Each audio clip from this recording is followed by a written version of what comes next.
दहीहंडी उत्सव येत्या काही दिवसांवर येऊन ठेपला आहे. या उत्सवात उंच थर लावण्याची तयारी गोविंदा पथकांकडून सुरू आहे. ठाणे शहराला दहीहंडी उत्सवाची नगरी म्हणून ओळखलं जातं. या शहरात दहीहंडीच्या निमित्तानं लाखो रुपयांची बक्षिसं ठेवण्यात येतात. यामुळे मुंबई आणि आसपासच्या शहरातील पथकं ठाण्यात दहीहंडी फोडण्यासाठी येत असतात. उंच थरावरून पडून गोविंदा जायबंदी किंवा मृत्युमुखी पडतात आणि त्यांच्या कुटुंबियांना काहीच मदत मिळत नाही.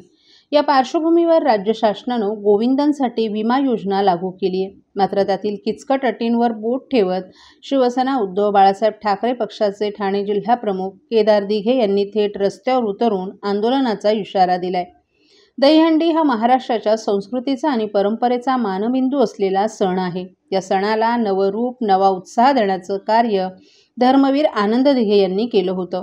त्यांनी दहीहंडी सणाला एक सांघिक ऐक्याचा आणि पराक्रमाचा उत्सव म्हणून समाजासमोर उभा केला. त्यामुळेच आज हा सण लाखो भाविकांच्या भावनांचा केंद्रबिंदू बनला आहे. गोविंदांच्या सुरक्षेसाठी शासनानं मोफत अपघाती विमा योजना राबवणं हा स्वागतार्ह निर्णय आहे. मात्र प्रत्यक्षात या योजनेसाठी तयार करण्यात आलेला अर्ज अत्यंत किचकट, अव्यवहार्य आणि लहान मोठ्या गोविंदा पथकांसाठी अन्यायकारक आहे, असं केदार दिघे यांनी सांगितलं. पक्षाच्या प्रत्येक उमेदवाराच्या पाठी ठामपणे आणि मजबूतीने पक्ष हा नेहमीच उभा असतो. त्याचं काम चांगलं आहे, तो काम चांगला आज त्यागत करत आलाय, यापुढे देखील करत राहील याचा विश्वास आम्हा सर्वांना आहे. पण पक्षाच्या बाबतीत आणि निवडणुकीच्या बाबतीत ज्या वेळेला उमेदवार ठरतो त्यावेळेला तो वरिष्ठांकडनं ठरत असतो. म्हणून माझी इच्छा अशी आहे की प्रत्येक उमेदवारांनी, जो कोणी इच्छुक असेल त्यांनी जोर लावावा, त्यांनी चांगल्या पद्धतीचं एक सत्कार्य या ठाणे शहरासाठी आणि ठाणेकरांसाठी करावं. राहिली गोष्ट त्याला तिकीट मिळण्याचं आणि निवडणूक लढवण्याचं, तर नक्कीच सगळेजण विचार करतील.